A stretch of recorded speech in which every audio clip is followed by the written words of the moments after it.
2022 in Kenya, the court failed to give justice. And the whistleblower let us know what was in the server.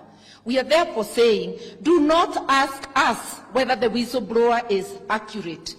Do not ask us whether our information is accurate. The responsibility to keep records is not ours.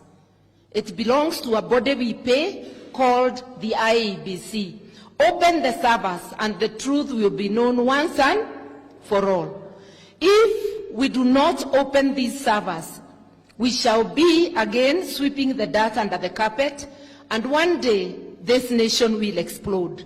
We must have the servers opened this time, and that is period. Finally, I want to say this, that all demonstrations by Azimio have been peaceful. Even when they try to lie, the truth always out.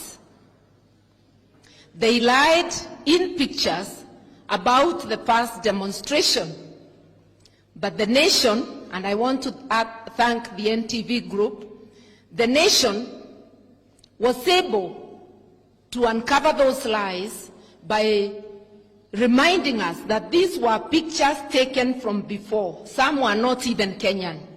Shame on anyone trying to feed Kenyans with lies.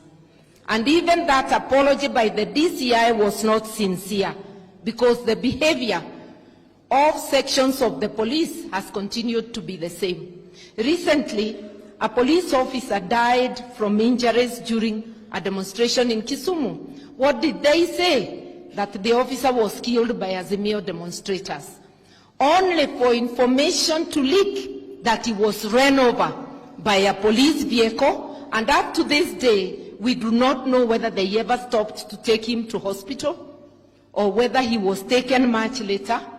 Shame on them for trying to paint Azimio as violent. All our demonstrations have been peaceful.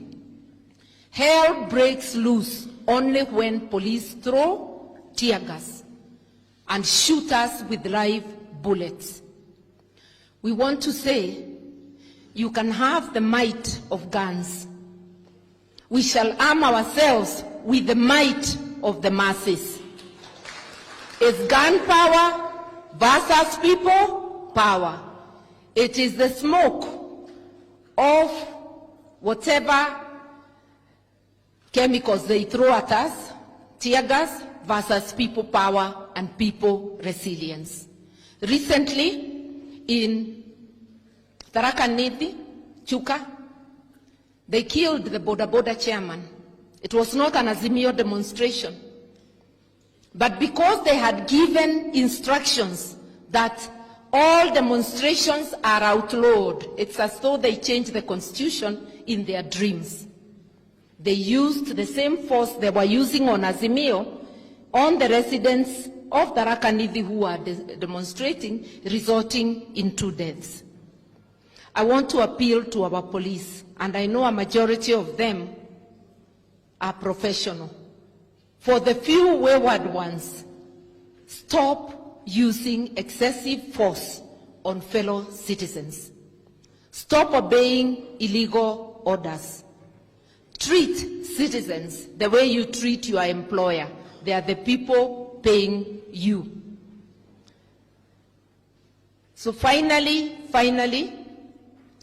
Zain should have been here to hear me say finally twice. I want to say that we will win because we stand for the truth.